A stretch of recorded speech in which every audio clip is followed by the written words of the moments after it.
Bismillahirrahmanirrahim. Assalamualaikum warahmatullahi wabarakatuh. Alhamdulillahirabbil alamin wassalatu wassalamu ala sayyidina wa ala alihi wasallam. Amma ba'du.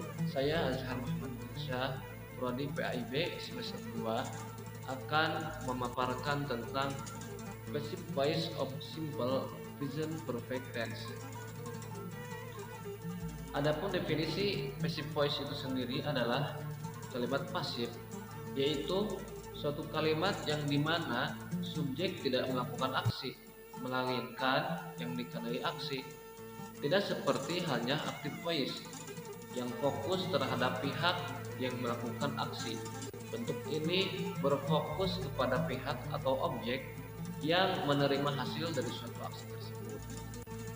Dan adapun fungsi passive voice itu sendiri yaitu digunakan untuk menunjukkan ketertarikan pada seseorang atau objek yang dikenai tindakan dan bukan seseorang atau objek yang melakukan tindakan. Jadi hal atau orang yang terpenting akan menjadi subjek kalimat.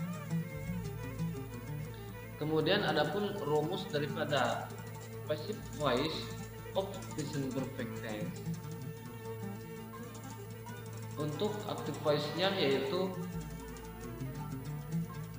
subjek ditambah have atau has, kemudian ditambah past participle, kemudian direct object, yang kemudian dijadikan passive voice, yang mana rumusnya yaitu subjek ataupun direct object, kemudian ditambah have atau has, kemudian ditambah been, kemudian ditambah past participle, kemudian ditambah by. Untuk contoh kalimat daripada passive voice of present perfect tense. Pertama, untuk kalimat aktifnya, he has prepared great slides for the presentation, yang artinya dia telah mempersiapkan slide yang baik untuk presentasi tersebut. Kemudian dijadikan passive voice menjadi great slides have been prepared for the presentation, yang artinya slide yang baik telah dipersiapkan untuk presentasi tersebut. Kemudian contoh yang kedua, we have verified your application, yang artinya kami telah memverifikasi aplikasimu. Kemudian diubah menjadi passive voice menjadi your application has been verified, artinya aplikasimu telah diverifikasi. Kemudian contoh yang ketiga, active voice-nya, someone has used my credit card to buy airline ticket, yang artinya seseorang telah menggunakan kartu kredit saya untuk membeli tiket pesawat. Kemudian dijadikan passive voice, my credit card has been used to buy airline ticket, yang artinya kartu kredit saya telah digunakan untuk membeli tiket pesawat. Kemudian untuk materi selanjutnya yaitu adapun ciri-ciri daripada passive voice itu sendiri. Pertama, kalimat pasif bahasa Inggris atau passive voice yaitu selalu mengandung to be dan verb 3.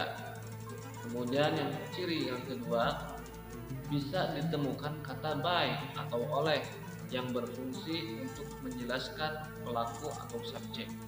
Kemudian ciri yang ketiga, selalu ditemui objek. Kemudian ciri yang keempat, kata kerja atau verb pada passive voice ini merupakan jenis transitive verb. Kemudian ciri yang kelima, transitive verb merupakan kata kerja yang membutuhkan objek seperti love, change, fall, bring, make, dan lain-lain.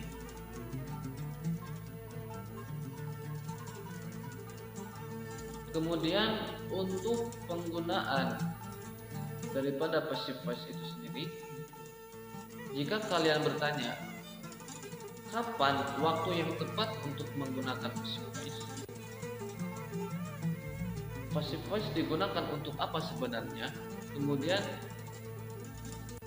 bagaimana penjelasan tersebut, yaitu jadi kalimat pasif atau passive voice itu dapat digunakan dalam beberapa situasi.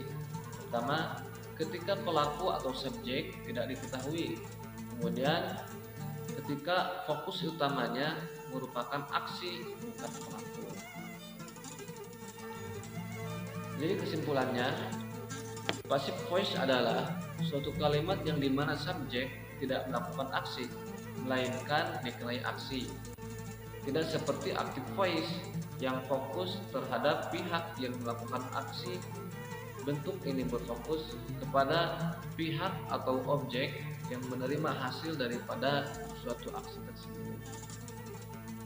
Mungkin sekian yang saya dapat sampaikan. Mohon maaf masih banyak kekurangan. Assalamualaikum warahmatullahi wabarakatuh.